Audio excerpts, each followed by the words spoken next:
오늘은 누가복음 18번째 시간입니다. 예수님의 족보라는 제목으로 말씀을 전하도록 하겠습니다. 여러분들 혹시 설교에 관해서 어떻게 설교를 들으신 일이 있는지 잘 모르겠네요. 왜냐면은 족보와 관련해서 설교하는 게 좀 까다로운 일처럼 느껴져서 잘 들어보신 적이 없을 테고, 그리고 만약에 여러분들이 들어보셨더라도 마태복음 설교를 들어보셨을 거예요. 누가복음 족보를 이제 설교에서 다루는 일이 잘 없는데, 오늘 저희들이 누가의 족보를 통해서 이 가운데 어떻게 복음이 숨어 있고, 누가가 이 족보를 통해서 얘기하려고 하는 것이 무엇인가를 누가복음 전체에 비추어, 그리고 또한 마태복음과 대비하여서 한번 살펴보도록 하겠습니다. 그러니까 오늘 그냥 딱 본문만 보면은 이게 끝도 없죠. 그러니까 이게 뭔지 모르겠고, 이거 왜 읽고 있어야 하지? 뭐 이런 느낌도 바로 오지 않습니까? 그러니까 성경은 이제 족보를 자주 제시하는데, 근데 이제 한국인들이 생각하는 족보의 개념과 이 성경에 나오는 족보의 개념이 또 틀려서, 저희들이 그냥 한국적이고 전통적인 감각으로 이 족보를 읽으면은 또 언뜻 잘 감이 오지 않는 그런 부분들이 생긴단 말이에요. 그래서 저희들이 오늘은 이 족보에 대해서 한번 좀 얘기를 마태복음과 비교해 나가면서 얘기를 하는 것이 우리들이 좀 더 선명하게 누가복음의 족보를 볼 수 있는 방법이 될 것 같습니다. 먼저 제가 나누어드린 프린트를 보시면은 이제 마태복음의 족보와 누가복음의 족보를 이렇게 쭉 비교해 놓은 부분이 있죠. 그래서 마태복음은 일반적인 족보의 그 형식을 취하고 있어요. 그러니까 그 첫 번째 시작을, 이스라엘 민족의 첫 시작을 아브라함으로 잡고, 아브라함에서 쭉 그 밑으로 그 후손들을 기록하는 형식으로, 그리고 정중앙에 다윗을 놓고, 그리고 다윗에서 예수님으로 이렇게 쭉 이어나가는 어떤 구속사의 형태를 기본적으로 잡고 있습니다. 그런데 누가는 상승식이죠. 예수님부터 시작해서 거꾸로 누구의 아들 원문을 보면은 여기는 그 위로 이렇게 되어 있지만은 그 위는 누구 이렇게 되어 있지만은 뭐 그냥 원문을 보면은 뭐 맏다스의 아들, 레위의 아들, 멜기의 아들 뭐 이런 식으로 되어 있어요. 그래서 그 마지막은 하나님의 아들 이렇게 적혀 있습니다.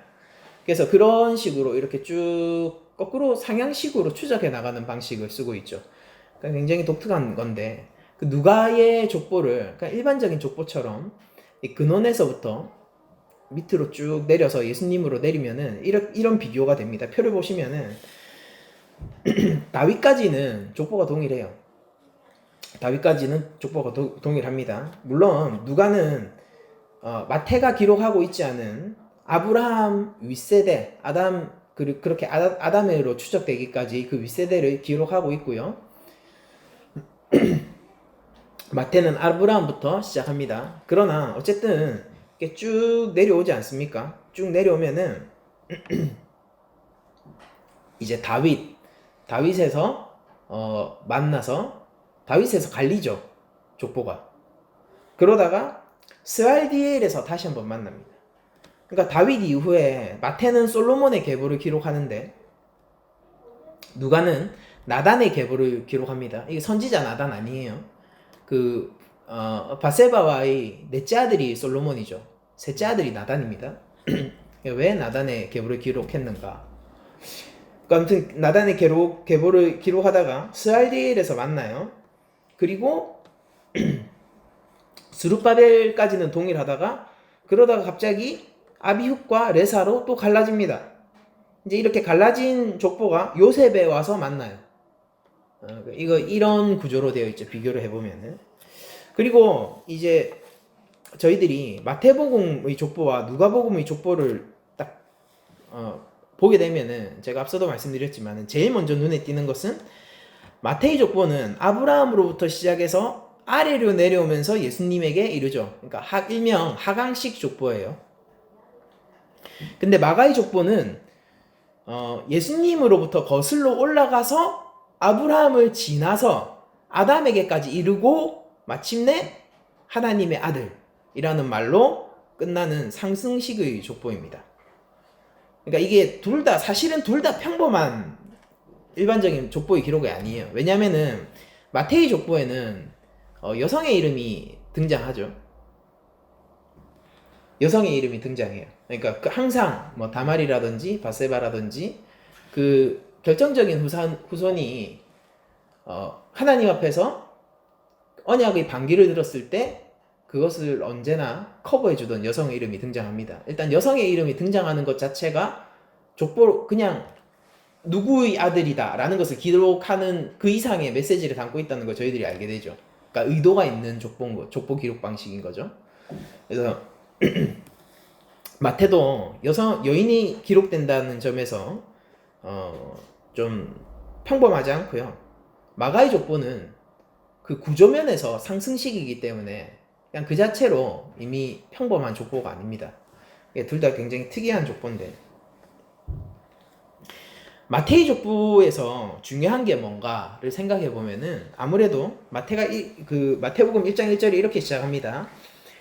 아브라함과 다윗의 자손 예수 그리스도의 계보라라고 얘기하면서 뭐를 강조하면서 시작하느냐면은 아브라함과 다윗을 강조하면서 시작을 하고, 언약의 출발점이 되는 아브라함, 그리고 그것이 어디로 지금 향해 간다는 뜻이에요. 다윗 왕국, 이게 왕권의 이야기예요. 그래서 다윗 왕국으로 진행되고 다윗 왕을 거쳐서 예수로 간다라고 벌써 그냥 구도를 그렇게 잡아버리죠. 그러니까 여기서 제일 중요한 사람은 누구겠습니까? 다윗이에요. 그래서 마태의 족보에서 강조되는 건요, 그 중심에 있는 다윗 왕으로부터 내려오는 예수예요. 그러니까 여기서 그려지는 예수는 어떤 예수님입니까? 유대인의 왕 예수 그리스도입니다. 그렇죠? 이 족보, 마태의 족보에서 강조되는 건. 그런데 누가의 족보에서 중요한 거는 어디겠어요? 여러분들 클라이막스에 나가면은 마태복음은요, 예수님의 이름이 나와요. 엔딩이 클라이막스죠.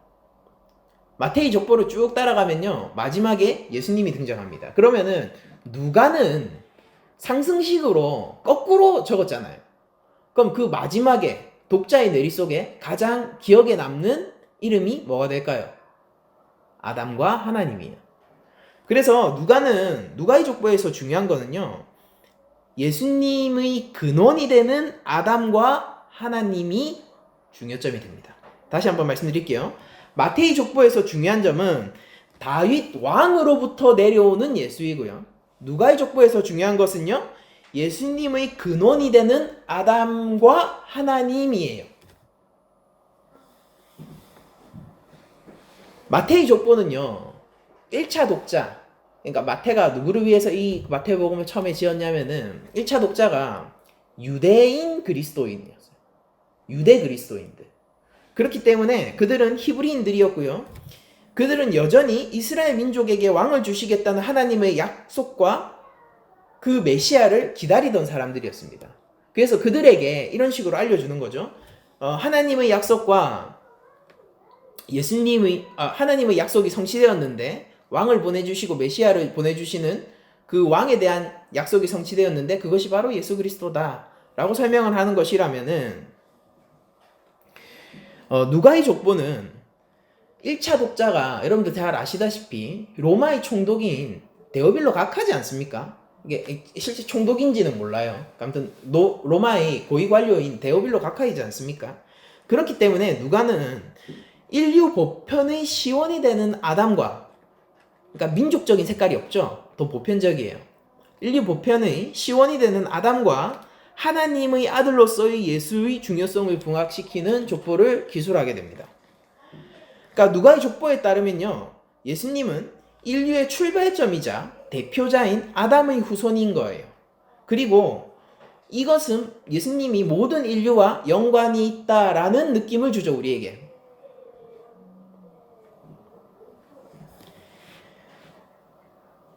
특별히 그 근원을 인간 아담을 넘어서 하나님에게로까지 추적하면서 예수님이 하나님의 아들이라는 개념을 누가의 족보는 더욱더 강조하고 있습니다. 그러니까 이 지점에서 이 누가의 족보는요, 예수님에 대한 인류적인 중요성을 더 넘어서서 창조주 하나님이 등장하죠. 그 예수님이 우주적인 중요성을 지니고 있다라는 것을 부각시키는 족보를 그려내고 있는 거예요. 이런 기술 방식은요, 당시에 세계의 중심을 자처하던 로마인들에게도 예수님이 자신들과 깊은 연관이 있으며 하나님의 아들이라는 그 점은 로마인이라 할지라도 결코 무시할 수 없는 사실이 될 수 있도록 누가는 족보를 기록하고 있습니다. 그래서 그 유대적인 배경이 없는 그 민족에 속하지 않은, 이제 로마는 다민족 국가거든요. 어떤 이방인들이 읽더라도 이 누가복음의 족보는 자신과 연관이 있도록 보편적인 시각에서 그려지게 됩니다. 누가는 복음을 유대의 어떤 민족적인 정서와 문화에서 설명하기보다는요, 더욱더 보편적이고 세계적인 관점에서 기술하기를 원하고 있는 거예요. 누가가 그러면은 왜 이런 관점을 채택했는가를 생각해 보면은, 물론 유력한 인사인 데오빌로를 위해서 그를 어떻게 그리스도인으로 함께 할 수 있는 어떤 단초를 마련하기 위해서 그를 배려한, 데오빌로를 배려한 어떤 계산이 들어갔다, 이렇게 볼 수 있겠죠. 당연히 그런 부분이 있었을 거예요. 그런데 그런 어떤 계산적인 지점도 있지만은 그 이전에 누가 자신 스스로가 이방인으로서 2세대 그리스도인이었습니다. 그러니까 누가가 이런 족보를 더 보편적이고 세계적이고 우주적인 족보를 그리게 된 배경에는요, 이방인 2세대 그리스도인으로서 자신이 알고 있는 복음을 진실되게 증언한 것이기도 한 거예요. 그러니까 그냥 누가는 자신이 알고 있는 복음을 또한 한편으로는 기술하고 있었죠. 그리고 그런 와중에 데오빌로를 생각하고 배려하며 이 누가복음의 족보를 기록하고 있는 것입니다. 마태복음과 다르게요, 누가복음과 사도행전, 이게 둘 다 누가의 작품이지 않습니까? 누가복음과 사도행전을 통해서 강조되는 점 중 하나가 하나님이 모든 이들을 구원하기 위해서 예수님을 보냈고 그 이름을 믿는 자는 누구든지 구원을 얻는다 라는 것이 굉장히 중요한 중심 주제 중 하나라는 걸 생각해 볼 때, 누가의 족보 기술 방식이요, 그런 누가의 주제의식과 매우 잘 어울리는 방식이라는 것을 저희들이 알 수 있죠. 사도행전 10장 43절은요, 그에 대하여 모든 성지자도 증언하되 그를 믿는 사람들이 다 그의 이름을 힘입어 죄사함을 받는다 하였느니라 라는 말들을 이제 누가가 전면에 내세우면서 기록하고 있거든요. 그러니까 이게 사도행전에서 복음을 전해나가는 어떤 핵심적인 가치예요. 이게 그 이름을 믿는 자는 구원을 얻는다 라는 것. 그래서 이 누가의 복음이 보편적이다, 세계적이다, 우주적이다 라는 이 사상이 누가의 족보 기술 방식에도 그대로 드러나고 있는 것입니다. 그리고 덧붙여서 이 누가복음을 보면요, 이렇게 기록을 하고 있는 것을 볼 수 있어요. 23절을 보면요, 예수께서 가르치심을 시작하실 때에 30세쯤 되니시니라 사람들이 아는 대로 요셉의 아들이니 라고 기록을 하면서 이 누가가 이 족보에서 무엇을 좀 더 강조하고 있는지를 저희들에게 보여주고 있습니다. 그게 뭐냐면은 사람들이 아는 대로 요셉의 아들이니예요. 여러분들 마태복음 뭐라고 기록하고 있냐면요, 아브라함과 다윗의 자손 예수 그리스도의 계보라 이렇게 시작하거든요. 그런데 누가는 굳이 이런 얘기를 합니다. 사람들이 아는 대로 요셉의 아들이니. 그러니까 이 뭐냐면은 뉘앙스가 이거예요. 그러니까 번역본으로 보면은 우리들이 막 안 오는데 이 원래 원문의 뉘앙스는 이겁니다. 사람들은 요셉의 아들로 알고 있다라는 뜻이에요. 그러면 누가 자신은 어떻게 알고 있다라는 거예요? 그렇게 알고 있지 않다라는 거죠. 사람들은 그렇게 알고 있다. 누가는 어떻게 알고 있는 겁니까? 그는 요셉의 육체를 빌리지 않은 성육신하신 동정녀 탄생을 통해 성육신하신 하나님의 아들이다 라는 의식이 누가에게는 더 강하게 박혀있죠. 그러니까 법적으로 그리고 정당성에 의거해서는 요셉의 아들이지만은, 그러나 육신적으로는, 혈통적으로는 하나님의 요셉을 빌지 않고 그냥 누가에게는 성육신하신 동정녀 탄생하신 하나님의 아들인 거예요. 예수님이. 어떤 이런 동정녀 탄생의 사건을 누가가 앞에서도 강조했잖아요. 그런 인식을 보여주고 있는 게 지금 요셉의 사람들이 아는 대로는 요셉의 아들이다 라고 얘기했던 거예요. 얘기하는 이 부분입니다. 그러면은 이 누가의 족보에서 당연히 뭐가 강조되겠습니까? 하나님의 아들 예수 그리스도죠. 그러니까 마지막에 이 족보의 마지막이 하나님의 아들이더라 라고 끝나는 거예요. 그러면서 굳이 아담까지 거슬러 가는 것은 또 한편으로 우리에게 이것을 보여줘요. 누가의 족보는. 그런데 하나님의 아들이신 예수 그리스도가 인류 보편의 대표자가 되셨다라는 것도 동시에 보여줍니다. 그러니까 우리가 저번 시간에 봤던 게 예수님의 세례 장면이잖아요. 그게 이 땅에 오셔서 죄인의 자리에 서신 예수 그리스도지 않습니까? 그게 누가의 족보도 그걸 그리고 있어요. 아담. 한 번 실패한 아담이에요. 낙원에서 쫓겨난 아담이잖아요. 실패한 아담을 통해서 그 죄에 의해 지배받고 허덕이는 모든 이들을 위하여서 두 번째 아담으로 오셨는데 그분은 하나님의 아들인 거예요. 그러니까 누가의 족보가 그런 부분들을 보여주고 그래서 이 다음에 무슨 사건이 일어납니까? 우리 다음 주 설교할 거지만은 이 다음에 마귀의 시험 사건을 통과하는 게 그려지죠. 아담은 실패했으나 예수님은 통과하세요. 그리고 이미 성취한 상태에서 무엇을? 온전한 순종을 성취한 상태에서 공생애를 시작하십니다. 이게 누가가 그리고 있는 예수님이에요. 그러니까 이 누가의 족보는 어디에 위치해 있는가도 굉장히 중요한 거예요. 그러니까 마태복음은요, 족보부터 시작합니다. 그러면서 마태는 이렇게 선언하면서 시작하는 거예요. 예수님의 신분을 이렇게 선언하죠. 유대의 왕이다 라고 밝히면서 복음서를 시작하고 있고, 이건 일종의 선포이고요. 마태복음 전체를 바라보는 관점의 틀을 정의하는 거예요. 그런데 누가는요, 3장에 와서야 세례 사건과 그리고 시험 사건, 광야 시험 사건 사이에 족보를 끼워서 예수님의 족보를 소개하고 있거든요. 그래서 이런 구조를 보면은 제가 말씀드린 것처럼 예수님이 하나님의 아들이자 아담이 실패한 시험을 통과한 두 번째 아담이심을 보여주는 그런 의도로 이 족보가 기록되어 있습니다. 누가의 족보는요, 하나님의 아들이신 예수님이 실제 아담 공동체 안에 속하여서 인류의 또 다른 대표자가 되셨다라는 것을 보여주길 원해요. 누가는 이 족보를 통해서 인종과 지역을 떠나서 모든 사람들을 대상으로 예수님의 중요성을 알리고 있는 것입니다. 그러니까 이거 훨씬 더 우주적이고 보편적인 족보인 것이죠. 아담이 모든 인류의 대표자로서 사람들을 죄로 인해 고통에 빠뜨린 그런 실패자라면요, 예수님은 모든 인류의 대표자로서 사람들의 죄에서 건지고 시험을 통과할 구원자이신 거예요. 누가는 그런 어떤 대비들을 보여주고 있습니다. 그러니까 의도적인 위치죠, 이거는. 이제 여러분들이 이 정도 들으시면요, 누가의 족보와 마태의 족보가 어떤 지점에서 다르고 누가의 족보는 어떤 걸 얘기하는지 이제 감이 오신 거예요. 그런데 저희들이 조금 디테일하게 사실 설교를 할까 말까 생각했는데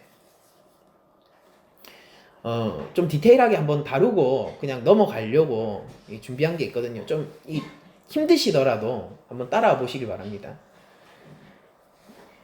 족보상의 난점, 문제점이 존재하죠. 여러분들 딱 보시면 제가 나눠드린 도표를 보면은 둘 다 예수님의 위로 요셉이고 다윗이 끼어져 있는 족보인데 계보가 다르잖아요. 이 빨간색 색칠된 데는 어떻습니까? 빨간색 색칠된 데랑 파란색 색칠된 데가 서로 다르죠? 달라요. 그 부분이 두 부분이나 존재합니다.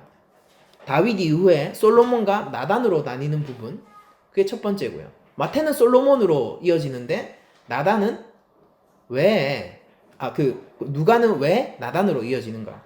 그리고 스룹바벨 이후에도 왜 아비훗과 레사로 나누어지는가? 이 지점입니다. 제가 여기에 대해서 좀 설명을 해드리자면요. 이제 요셉은 실제로는요, 솔로몬과 여고냐 스알디엘의 후손입니다. 그리고 또한 레사의 후손이기도 해요. 그러니까 좀 복잡한데 여러분들 한번 잘 들어보셔야 돼요. 역대상 3장 16절을 보면요, 여호와김의 아들들은 그의 아들 여고냐, 그의 아들 시드기야요, 사로잡혀간 여고냐의 아들들은 그의 아들 스알디엘과 말기람과 부다야와 세나살과 여가미야와 호사마와 느바데아요 라고 얘기하면서 어떤 혈통적으로는 여고냐, 스알디엘, 그리고 그에 따라서 요셉이 맞다라고 역대하를 보면은 기록되어 있습니다. 근데 누가가 이런 혈통적인 족보를 따라가지 않고 있습니다. 왜냐면은 누가는요, 스알디엘의 아버지를 네리로 소개하고 있거든요. 그리고 이 네리는 나단의 후손입니다. 솔로몬이 아니라. 그쵸? 왜 이렇게 하느냐? 누가가 이런 방식을 선택한 이유는요, 만약에 예수님을 여고냐의 혈통에 두게 되면은 뭔가 어떤 법적인 문제가 생기기 때문이에요. 여러분들 예레미야 22장 24절을 제가 한번 읽어드리면은요, 여호와의 말씀이니라 나의 삶으로 맹세하노니, 그러니까 하나님이 이렇게 얘기하세요. 나의 삶으로 맹세하노니 유다 왕 여호와김의 아들 고니야, 이게 여고냐의 다른 이름입니다. 이거 동일 인물이에요. 고니야가 나의 오른손 인장반지라 할지라도 내가 빼여라고 시작해요. 그러면서 이 저주를 합니다. 하나님께서 여고냐를, 그 왕권을 저주를 해요. 그러면서 30절에 가면은 하나님께서 뭐라고까지 얘기하시냐면은 여호와께서 이와 같이 말씀하시니라 너희는 이 사람이 자식이 없겠고 그의 평생 동안 형통하지 못할 자라 기록하라. 이는 그의 자손 중 형통하여 다윗의 왕위에 앉아 유다를 다스릴 사람이 다시는 없을 것임이니라 하시니라, 이렇게 기록을 하고 있거든요. 그러니까 누가는 어떤 문제에 부딪히게 됐냐면은, 만약에 예수님의 족보를 마태처럼, 누가는 마태의 족보를 알고 있었어요. 근데 마태처럼 실제 여고냐가 왕위를 계승했다가 거기서 쫓겨난 사람이거든요. 그러니까 왕위를 한번 계승했던 사람이란 말이에요, 다윗 왕권을. 근데 이 여고냐를 만약에 계속해서 그 족보상에 올리게 되면은 예레미야를 통해서 하나님이 말씀하신 너를 통해서는 왕권을 세우지 않겠다라고 얘기한 부분이 위협을 받을 수 있다고 생각한 겁니다. 그러니까 법적인 측면에서. 그러면은 여러분들 여고냐가 폐위되고 나서는 그러면은 법적으로 정당한 왕권이 누구한테 갔냐면은 네리한테 갔어요. 그리고 네리는 왕족이거든요. 누구의 아들이냐면은 솔로몬은 다윗이 넷째 아들이었는데 셋째 아들인 나단의 후손이 네리였습니다. 그래서 이 여고냐의 문제 때문에 여고냐와 관련되어 있는 솔로몬 족보를 싹 빼줘. 대신에 무엇을 끼워 넣냐면은 법적인 후계자인 네리의 족보를 끼워 넣어요. 그래서 누가복음에서는 이런 불일치가 나타나는 겁니다. 이해가 되시죠? 모르면은 한 번 더 저한테 물어보시면 되고요. 근데 이제 제가 왜 굳이 이런 것까지 말씀을 드리냐면은, 보통 예수님의 족보 문제를 가져와 가지고 이 성경 기록자들이 얼마나 허술하게 기록하고, 특히 이제 마태복음을 보면은 이제 14대 14대 14대다 라고 얘기했는데, 사실 그걸 따져보면은 13, 14, 13이다 뭐 이렇게 얘기하는 사람도 있거든요. 정확하게 얘기하면 14, 15, 14예요. 그리고 다윗이 중요하기 때문에 다윗 이름을 2번 넣습니다. 그래서 15가 돼요. 그런 식으로 그 어떤 성경의 기술 방식을, 그리고 히브리적인 어떤 그 족보 기술 방식을 알지 못한 채, 그런 식으로 이것이 현대인의 시각에 비추어 봐서 이게 엄밀하지 못하고 뭔가 문제가 있는 그런 족보다라는 식으로 성경의 진실성을 의심하는 경우가 많아요. 근데 제가 말씀드리는 건 왜 굳이 이렇게까지 설명을 드리고 어렵잖아요. 근데 왜 여러분들에게 굳이 이렇게까지 말씀을 드리냐면요. 누가가 대충 써서 틀린 게 아니라 엄청 고민하면서 엄밀하게 썼다라는 겁니다. 그러니까 여고냐의 왕권이 폐위가 됐을 때 마태는 이렇게 생각했어요. 예수님은 성육신하신 하나님의 아들이므로 여고냐가 왕권이 폐위된 것과 상관이 없어 라고 생각했어요. 그래서 여고냐를 이름에 올립니다. 그래서 솔로몬까지 가요. 근데 누가는 어떻게 생각하느냐면은 이거 법적으로 문제가 생기잖아 라고 생각해요. 왜냐면은 하나님 말씀에 의해서 그가 왕권에서 폐위가 되거든요. 그럼 어떻게 해야 됩니까? 그러면은 정당하게 왕권을 인계받은 나단 계열의 내리가 들어가야 되죠. 그래서 여고냐 때 생긴 하나님의 이 저주 문제로 인해서, 그러니까 왕권을 박탈하신 문제로 인해서 진짜 왕으로 오신 예수님을 법적으로도 지키기 위해 누가는 이 방식을 썼던 거예요. 그리고 이 방식을 써도 결국 어디에서 만나게 되냐면은 스룹바벨에서 만납니다. 그러니까 어떤 그 족보로 가든지 간에. 여러분들 그렇게 그 여고냐 다음에 스알디엘 스룹바벨이 맞죠, 역대하의 기록에 따르면. 근데 누가는 의도적으로 여고냐의 이름을 지우고 이 부분에 있어서는 법정적인 어떤 그 책임을 피하기 위해서 네리의 이름을 넣은 것입니다. 그러니까 누가는 뭘 알고 있는 거예요? 여고냐는 문제가 되니까 제외를 했어요. 그래서 그 윗선도 다윗으로 거슬러까지 다윗 왕권의 문제란 말이에요. 그러니까 다윗의 이름은 못 지워요. 근데 그 윗선의 이름들은 지워내야 됩니다. 그쵸? 그런데 여고냐가 없어지고 나면은 이제 법정적 문제가 사라지잖아요. 그러면은 스알디엘로 다 내려오거든요. 누가도. 여러분들 스알디엘이 어떻게 왕이 됐겠습니까? 어렵죠. 여러분들 여고냐의 아들이에요, 스알디엘이. 근데 여고냐 집안에서 그 왕권이 폐위됐지 않습니까? 근데 어떻게 스알디엘이 왕이 됐냐면요, 네리가 왕권의 후견인이 된 겁니다. 법적으로. 그래서 스알디엘에서 다시 왕권이 회복되죠. 그런 식으로 내려와요. 누가도 그걸 인지하고 있기 때문에 스알디엘, 스룹바벨 이런 식으로 적어 나가는 거예요. 이렇게 보면은 누군가 또 이런 식으로 좀 생각하는 사람이 있어요. 뭐냐면은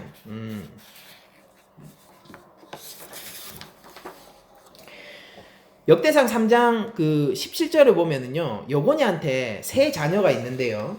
첫째가 스알디엘이고요. 둘째가 말기람이고요. 셋째가 부다야고 그 외에 네 아들이 더 있습니다. 7 아들이 있는데 스룹바벨은요, 셋째인 부다야의 아들입니다. 그런데 이 족보상에서는 첫째인 스알디엘의 아들로 기록되어 있죠. 왜 이렇게 돼 있냐면은 이게 첫째인 스알디엘과 말기람이 후사를 남기지 못하고 죽어서 그런 거예요. 성경을 보면 형사치수제가 있죠. 뭐냐면은 한 가문이 후사를 남기지 못하고 그 가문이 사라지게 되었을 때 동생이 그 가문을 이어나갈 수 있도록 자녀를 그 가문의 후사로 붙이는 그런 제도가 있잖아요. 그래서 셋째인 부다야의 아들 스룹바벨은요, 후사를 남기지 못하고 죽어버린 스알디엘과 말기람, 첫째와 둘째의 그 이름을 잇기 위하여서 첫째인 스알디엘의 후사로 들어갑니다. 그래서 그 역대상의 기록과 이 예수님의 족보상의 어떤 불일치로 보이는 부분이 사실은 형사치수제로 이렇게 해결이 되는 거고요.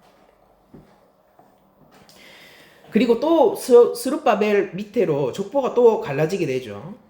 아비훗과 레사로 갈라지게 됩니다. 이게 왜 그러냐면은 스룹바벨에게는 어떤 자녀들이 있었는지 정확하게 알지 못하지만은 거기에 아비훗도 있고 레사도 있었을 거예요. 그런데 왜 이렇게 두 갈래로 갈라지냐면은 요셉의 아버지가 2명이라서 그래요. 요셉의 아버지가 2명이라서. 잘 생각해 보세요. 요셉의 아버지를 마태복음은 야곱이라고 기록하고요. 누가복음은 헨리라고 기록합니다. 그러니까 옛날에는 이 요셉의 아버지 이름이 두 개인 점이 잘 이해가 안 돼서 이게 왜 이렇게 기록했지? 이러면서 헨리는 사실 마리아의 아버지인데 누가가 어머니 마리아의 혈통을 족보에 넣은 것이다, 이런 식으로 이해하는 사람들이 많았어요. 근데 안 그렇죠. 이게 뭐 요즘에는 그렇게 생각하는 사람이 없습니다. 저도 그렇게 생각했었는데 그게 아닌 걸 알게 됐어요. 그러면 왜 요셉의 아버지가 두 사람인가? 이거는 정확하게는 모르겠는데 견해가 크게 두 가지입니다. 뭐냐면은 요셉의 가정이 재혼 가정일 확률이 하나 있어요. 그래서 한 사람은 요셉의 육신적 아버지일 거고 다른 한 사람은 요셉의 법적인 아버지로 보는 견해가 있습니다. 그러니까 누가 육신적 아버지고 누가 법적인 아버지냐 모르겠어요. 근데 이렇게 보는 관점이 있고요. 그러니까 아무튼 간에 아버지가 두 명이에요, 요셉한테는. 그리고 또 다른 어떤 당시 로마의 풍습을 비추어 볼 때 어떤 견해가 있냐면은 헨리가 마리아의 아버지라고 보는 거예요. 헨리가 마리아의 아버지인데 그 가족에 남자 상속자가 없는 겁니다. 그렇게 되면은 어떤 식으로 이제 자신의 어떤 가문이 끊기게 되잖아요. 어떤 식으로 극복 가능하냐면은 사위를 양자 삼아서 후사를 삼고 가문을 이어가는 것이 가능하거든요. 그래서 두 번째 견해는 뭐냐면은 헨리가 마리아의 아버지인데 거기에 남자 상속자가 없어서 요셉을 양자로 들였을 가능성이에요. 어쨌거나 두 경우 모두 요셉에게는 아버지가 두 명 생기는 것이 됩니다. 그리고 양자를 삼는 거 있잖아요. 그게 로마에서는 좀 흔했습니다. 여러분들 배너 이런 거 보시죠. 배너 같은 영화 떠올리시면은 거기에서 반지 빼주면서 그 노예였던 배너를 양자 삼잖아요. 그리고 그 가정이 분명히 있는데 그 엄마 아빠가 분명히 생전에 있는데 후견인이 와서 자기가 대부가 되면서 양자로 삼고 그런 일들이 로마에서는 되게 흔하죠. 이제 그런 어떤 일들이 일어났을 가능성에 대해서 저희들이 한번 생각을 해보는 거예요. 아무튼 여기서 스룹바벨 이후에 아비훗과 레사로 족보가 갈라지는 그 문제는 요셉의 아버지가 야곱이라도 또 기록되어 있고 헨리라고도 기록되어 있기 때문이에요. 그래서 헨리의 이름을 따라갈 것인가, 야곱의 이름을 따라갈 것인가, 이것이 문제가 있고요. 어쨌거나 그 두 이름은요 스룹바벨 안에서 만나요. 스룹바벨에서 만납니다. 그래서 요셉에게는 아버지가 두 명이었다. 육신적 아버지, 법적 아버지. 어떤 경우라도 그 두 가지 경우가 생겨요. 그래서 그런 식으로 누가가 족보를 기록했을 가능성이 있습니다. 결론적으로 마태와 마가 모두 다 다윗 왕가의 혈통이요. 중간에 갈라지든 법적인 문제가 생기든 어찌되었든 결국 요셉에게로 수렴된다는 걸 보여줘요. 마태와 마가 두 족보를 다 보다 보면 결국 이게 어떤 형태로든지 요셉으로 수렴되는구나. 1차적으로는 누구한테 수렴됐습니까? 스룹바벨로 수렴돼요. 그리고 요셉에게로 결국 수렴됩니다. 그리고 그 후손으로 예수 그리스도가 계시죠. 그걸 보여주는 거예요.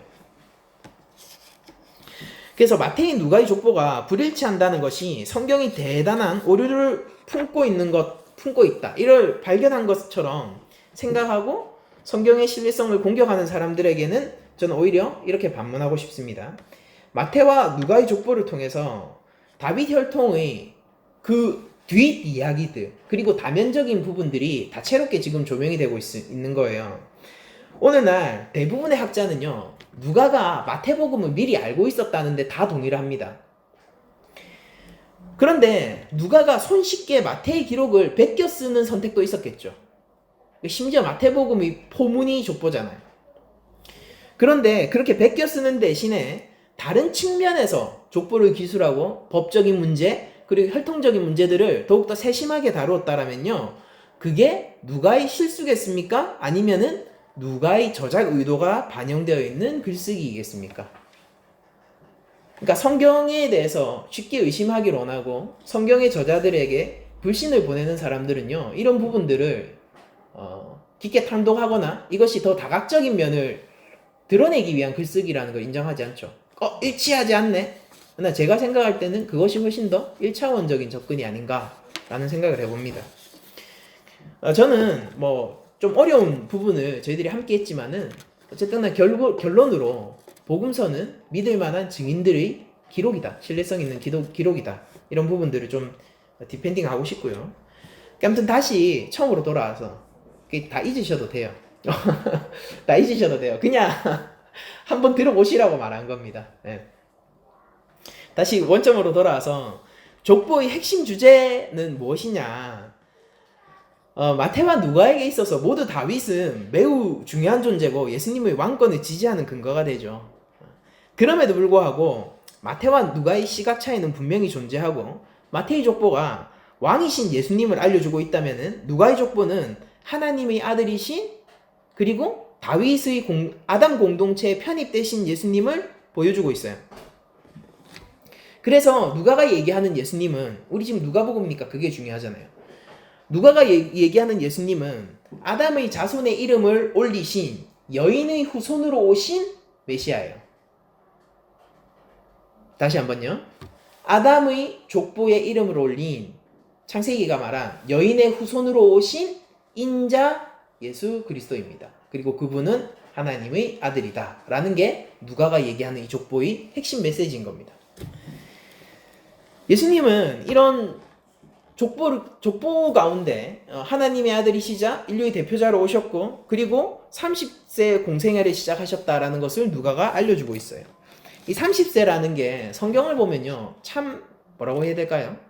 이게 의미가 있는 나이인데 만약에 이런 나이들 구약에서 등장한 30세의 나이들이 예수님에게도 의미가 직접적으로 연관되어질 수 있다면은 굉장히 의미심장한 나이가 되거든요.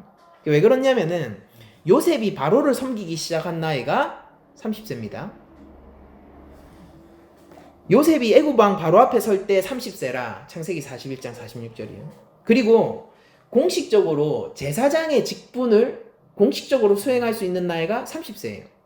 민수기 4장 3절입니다. 곧 30세 이상으로 50세까지 회막 일을 하기 위하여 그 역사에 참가할 만한 모든 자를 계수하라 되어 있죠. 30세는 공식적으로 제사장이 될 수 있는 나이예요.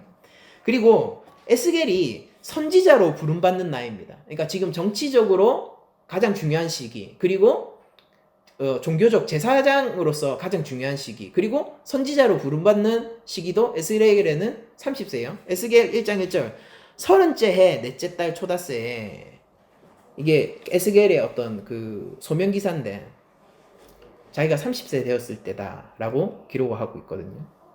그리고 특히 주목할 만한 것은 다윗이 왕이 된 나이가 30세예요.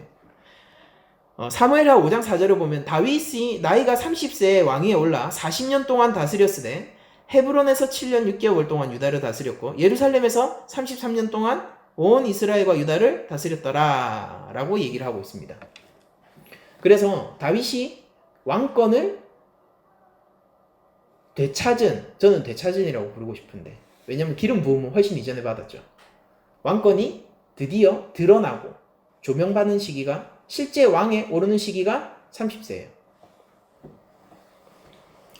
그래서 성경에서 구약으로 보면은 30세는 다양한 의미에서 준비를 마치고 결정적으로 중요한 일을 시작하는 나이입니다.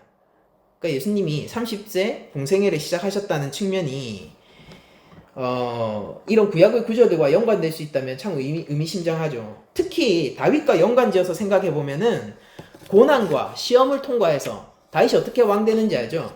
사울한테 쫓기고 목숨이 위협받으면서 그 모든 시험들을 통과하고 고난 가운데서 왕이 되지 않습니까? 그래서 다윗과 연관지어 생각해보면은 고난과 시험을 통과하여 왕으로 이스라엘을 실제 통치하기 시작하는 나이가 30세다 라고 얘기를 할 수 있어요.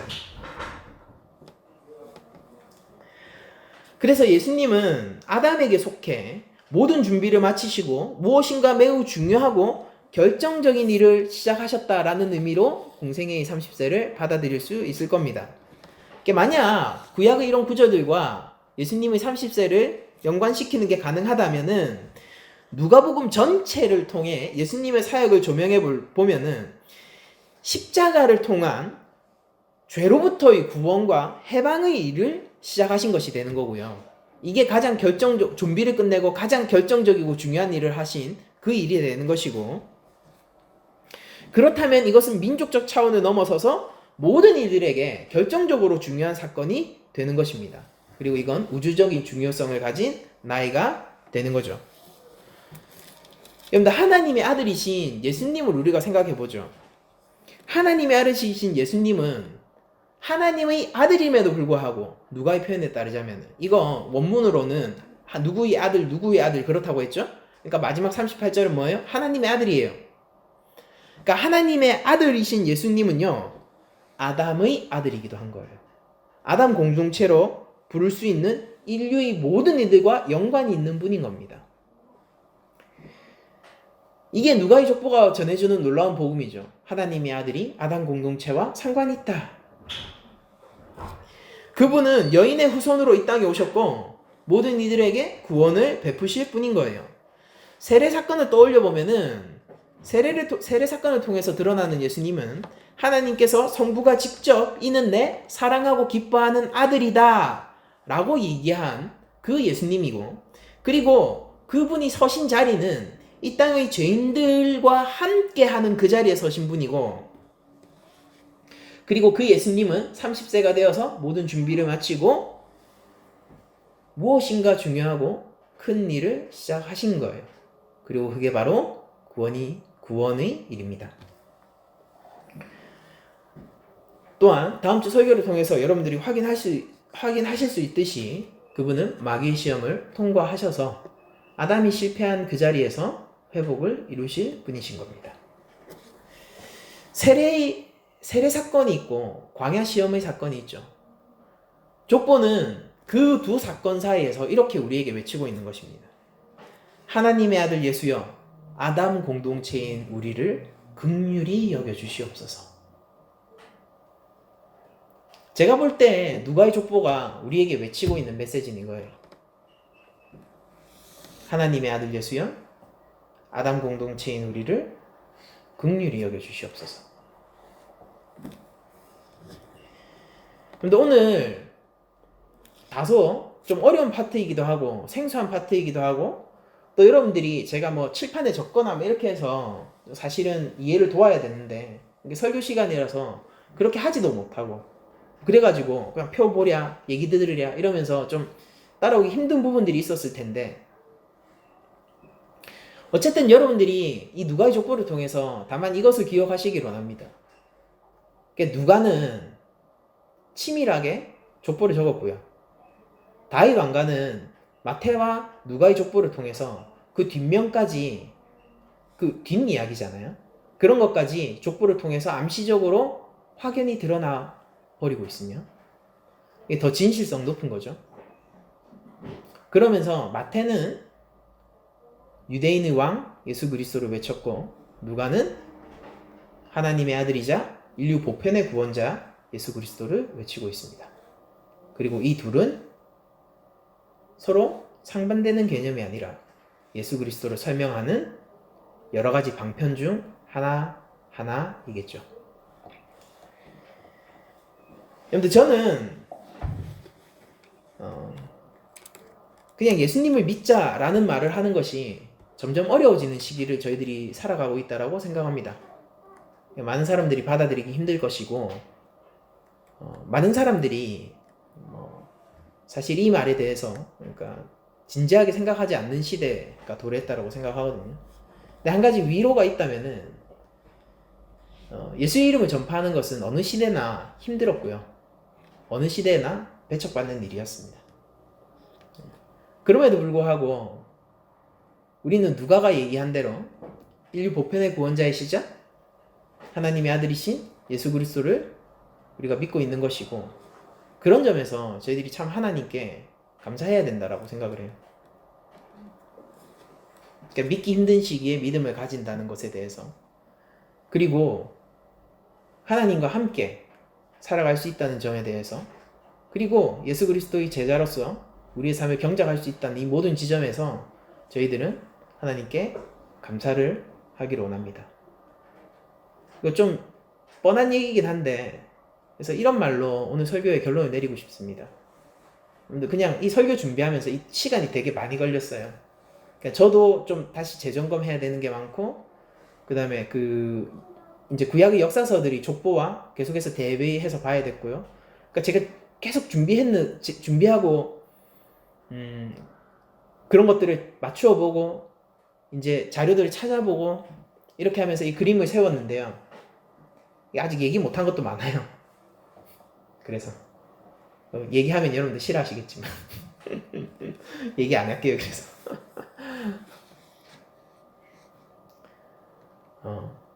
그래서 오랜 시간 이번 주 시간을 좀 많이 들여서 오늘 이 족보에 대해서 좀 많이 공부하기도 하고 준비를 했었는데, 그걸 보면서 결국 저에게 드는 결론은 하나입니다.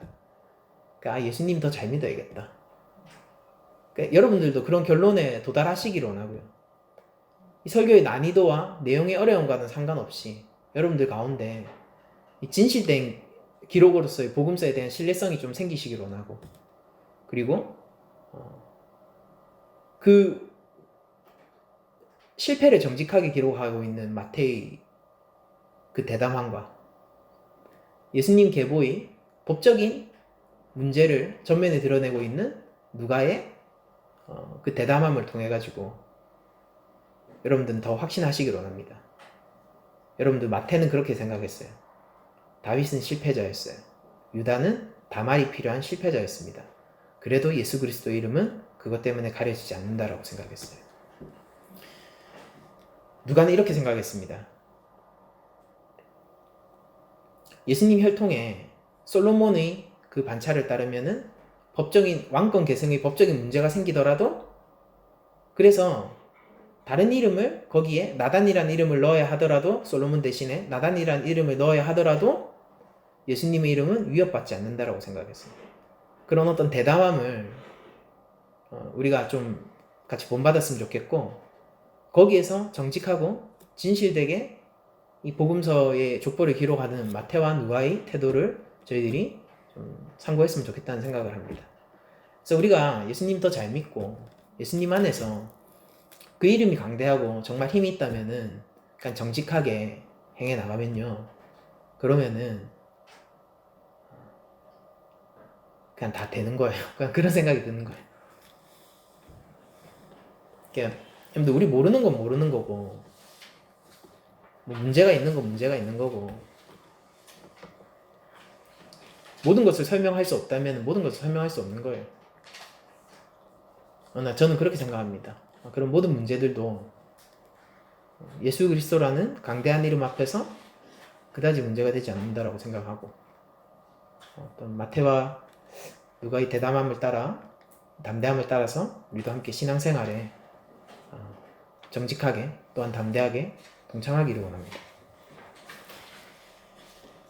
결국 누가의 족보가 얘기하는 건 복음입니다.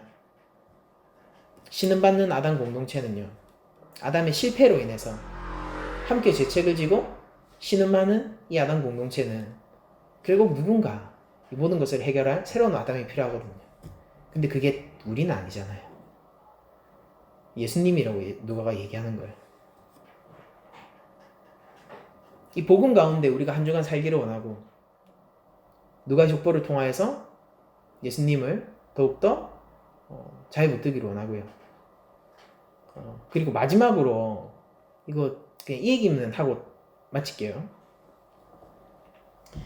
이 다시 기술적인 문제인데, 보통 일반적으로 그렇게 평가를 하기도 하거든요. 마태의 족보를 왕권을 따른 족보로 보고, 이제 누가의 족보를 그냥 예수님의 그 실제 혈통을 따른 족보로 보는 견해가 존재합니다. 그리고 이렇게 보는 견해가 좀 많기도 해요. 근데 제가 오늘 말씀드린 건 뭡니까? 제가 오늘 말씀드린 거는 법적으로 마태의 족보가 문제가 있어서 합법적으로 왕권을 따르는 게 누가의 족보라고 말씀드렸고요. 그러면은 혈통적으로는 마태의 족보를 따르는 거다라고 제가 반대로 설명을 한 거예요. 그래서 이게 신약학자인 데럴버그의 의견인데 저는 거기에 동의하고요. 그래서 여러분들 이 족보와 관련해서 그런 논쟁들이 있다, 그런 이야기들이 있다, 이 정도만 알아두시면 좋을 것 같습니다. 그렇고 여러분들, 그러니까 오늘 설교 듣느라 고생하셨고, 어쨌든 예수님 잘 믿고 우리가 대담한 마음으로 그 이름을 따르는 예수 그리스도의 진정한 제자가 되기를 원합니다.